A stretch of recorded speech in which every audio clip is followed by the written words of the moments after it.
নমস্কার, welcome to Shampa's kitchen. Shampa রান্নাঘরে আপনাদের সকলকে স্বাগত জানাই।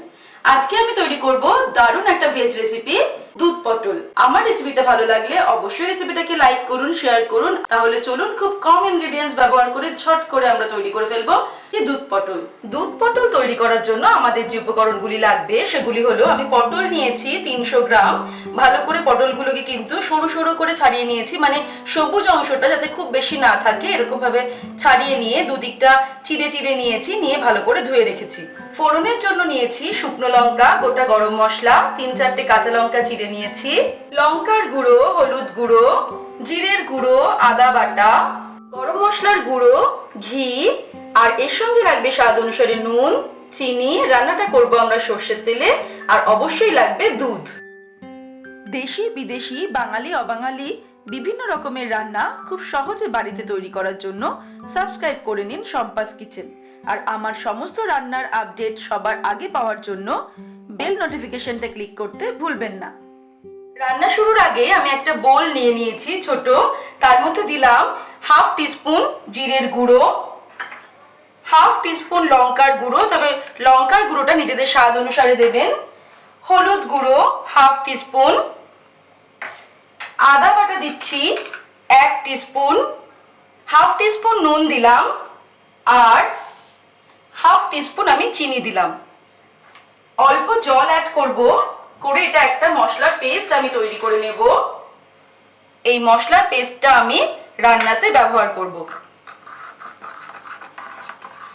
এবারে আমি রান্নাটা শুরু করব। সবার প্রথমে রান্না শুরু করার জন্য আমি কড়াই গরম করে তার মধ্যে সর্ষের তেল দিয়েছি। সর্ষের তেলটা যখন খুব ভালো মতো গরম হয়ে যাবে তখন আমি পটলগুলোকে ভেজে নেব।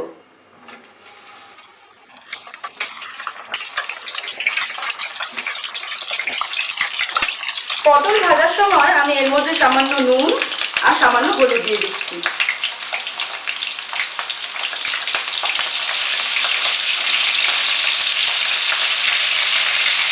মাঝারি আঁচে সময় নিয়ে কিন্তু পটলগুলোকে খুব ভালো করে ফ্রাই করে নিতে হবে।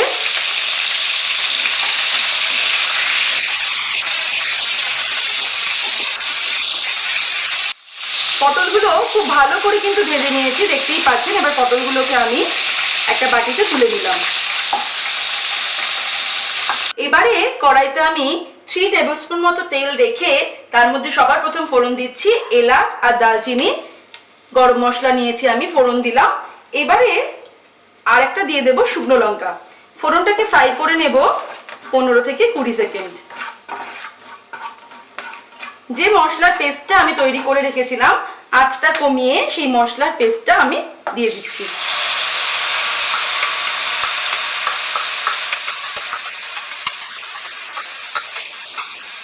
মশলাটাকে কষিয়ে নিচ্ছি।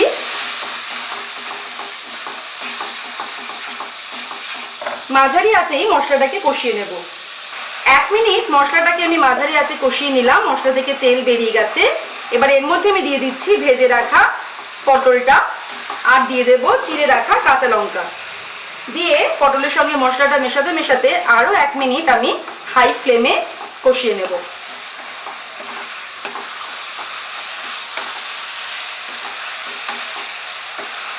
তবে হাই ফ্লেমে রান্না করলেও দেখতে হবে যাতে মশলাটা পুড়ে না যায় আর কড়াইতে লেগে না যায়।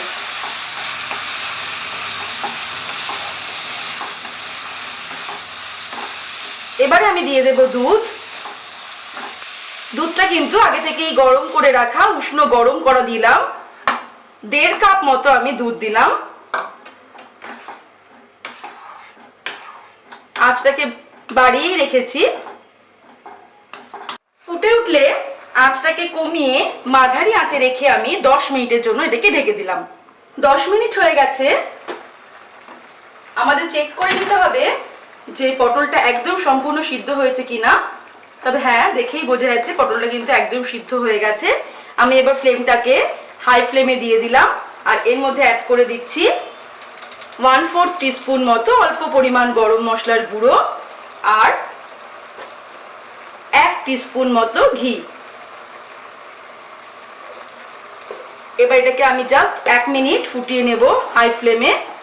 তবে আপনারা কিন্তু নিজেদের ইচ্ছা অনুযায়ী গ্রেভিটা রাখবেন। আর 1 মিনিট ফুটিয়েই আমাদের কমপ্লিট হয়ে যাবে দুধ পটল। এবার আমি ওভেনটা অফ করে দিলাম, দিয়ে এটাকে 5 মিনিটের জন্য আমি ঢেকে রাখবো। তারপর গরম গরম ভাত, পোলাও এগুলোর সঙ্গে কিন্তু আমি এই দুধ পটলটা সার্ভ করব। তৈরি হয়ে গেছে আমাদের আজকের রেসিপি দুধ পটল। আপনারা দেখলেন আমি কি সুন্দর এই ভেজ রেসিপিটা কত কম ইনগ্রেডিয়েন্টস ব্যবহার করে চট করে তৈরি করে ফেললাম। এটা কিন্তু দারুণ টেস্টি একটা রেসিপি। আপনারা এটা অবশ্যই বাড়িতে ট্রাই করুন এবং আমাকে জানান আপনাদের কেমন লাগলো। আমার রেসিপিটা ভালো লাগলে অবশ্যই রেসিপিটাকে লাইক করুন, শেয়ার করুন, আর নিত্য নতুন রেসিপির আপডেট পাওয়ার জন্য এক্ষুনি আমার চ্যানেলকে সাবস্ক্রাইব করে নিন।